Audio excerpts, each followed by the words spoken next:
ഈശോ മിശിഹായ്ക്ക് സ്തുതിയായിരിക്കട്ടെ. അവസാനം വരെ സഹിച്ചു നിൽക്കുന്നവർ രക്ഷ പ്രാപിക്കും. നോമ്പുകാല വിചിന്തനത്തിനായി നമുക്ക് ലഭിച്ചിരിക്കുന്ന വചനഭാഗമാണിത്. സഹനങ്ങളെ സ്വീകരിക്കാൻ പ്രത്യാശ നൽകുന്ന വചനം. നമ്മുടെ ജീവിതത്തിൽ പലവിധ കഷ്ടതകളും പരീക്ഷണങ്ങളും നമ്മെ തേടിയെത്തുന്നു. ചിലപ്പോഴൊക്കെ നമ്മൾ തളരുകയും എല്ലാം അവസാനിച്ചതുപോലെ നമുക്ക് തോന്നുകയും ചെയ്യും. ഇത്തരം സാഹചര്യങ്ങളെ സമാധാനത്തോടെ ഏറ്റെടുക്കുവാൻ നമ്മെ സഹായിക്കുന്ന ശക്തിയാണ് സഹനം. സഹനം വെറുമൊരു കാത്തിരിപ്പല്ല, ദൈവത്തിൽ ഉറച്ച വിശ്വാസത്തോടെ എല്ലാ സാഹചര്യങ്ങളെയും സ്വീകരിക്കുന്ന ഒരു മനോഭാവമാണ്.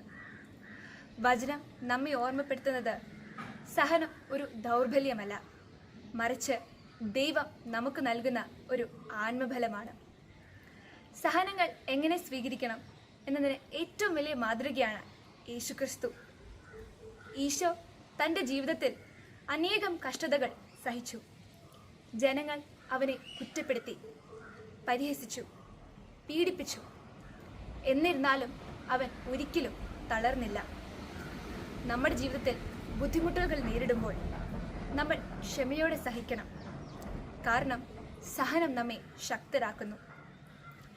ഈശോയുടെ ജീവിതം നമുക്കൊരു വലിയ പാഠമാണ്. വേദനകളും പരീക്ഷണങ്ങളും നേരിടുമ്പോൾ നമ്മൾ പരാതിപ്പെടാതെ ഈശോയെ പോലെ മുന്നോട്ട് പോകണം. ഈശോയുടെ സഹനം നമുക്കൊരു മാതൃകയാകട്ടെ. സഹനങ്ങളെ സ്വീകരിക്കാൻ ദൈവം കൃപ നൽകട്ടെ. ആമേൻ.